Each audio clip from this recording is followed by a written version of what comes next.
नमस्कार साथियों, एक मैसेज सोशल मीडिया पे बहुत ही पॉपुलर हो रहा है।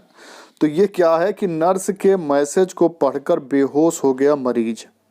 जाने कैसा था वो अनोखा संदेश। तो होता क्या है कि आम तौर पर दुनिया का हर इंसान बोलचाल की भाषा में अपने दिल की बात दूसरों तक पहुंचाता है, लेकिन कई बार बहरे और गूंगे लोगों के से कुछ कहने के लिए इशारों वाली भाषा का इस्तेमाल करना पड़ता है, जो कई बार परेशानी का कारण बन जाती है। ऐसा ही हुआ चीन में एक मरीज के साथ, जब वह नर्स के चित्र वाले संदेश को पढ़कर बेहोश हो गया। दरअसल चीन में एक नर्स द्वारा लिखे गए मैसेज ने एक मरीज की हालत खराब कर दी। उसके बाद उस मरीज की सोशल मीडिया में खूब खिल्ली उड़ाई गई। बात करीब 2 साल पहले की है, जब चीन की एक नर्स ने अंग्रेजी ना आने की वजह से एक विदेशी मरीज को ऐसा मैसेज लिख कर दिया जिसे पढ़ने के बाद मरीज बेहोश हो गया। यही नहीं, इस मैसेज को पढ़कर यकीनन आप भी हैरान रह जाएंगे। बता दें कि चीन में पढ़ने गया एक विदेशी छात्र बीमार होने के बाद किसी अस्पताल में भर्ती हो गया। मज़ेदार बात तो यह है कि उसकी देखरेख एक ऐसी नर्स कर रही थी जिसे अंग्रेजी भाषा नहीं आती थी।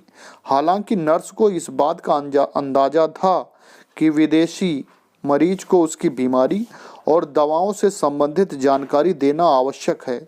नर्स इसका हल निकालने के लिए अपनी बुद्धि का इस्तेमाल किया और अपनी कला का प्रयोग करके मरीज को चित्रों के द्वारा एक मैसेज लिखा, जिसके बाद इस चित्रों से भरे मैसेज को सोशल मीडिया पर शेयर किया गया, जो अब खूब वायरल हो रहा।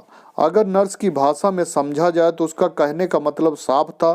दरअसल मरीज की अगले सुबह सर्जरी होनी थी और उसे रात को खाने और पीने से मना किया गया था। लेकिन चित्रों द्वारा बनाया गया मैसेज इतना मज़ेदार था कि लोग इस पर अपनी प्रतिक्रिया देने से खुद को रोक नहीं पाए, क्योंकि नर्स ने चित्र वाले मैसेज में संदेश देना चाहा कि रात 10 बजे के बाद ना तो कुछ खाना है ना ही कुछ पीना है। इसके लिए उसे बाकायदा खाना और नल से निकलते हुए पानी की तस्वीर बनाई। इसके बाद नर्स ने एक चाकू की तस्वीर बनाई और लिखा कि साथ में लिखा सुबह 8 बजे। दरअसल नर्स ये समझाने की कोशिश कर रही थी कि सुबह 8 बजे आपकी सर्जरी होनी है, इसलिए उसे रात 10 बजे के बाद कुछ नहीं खाना है।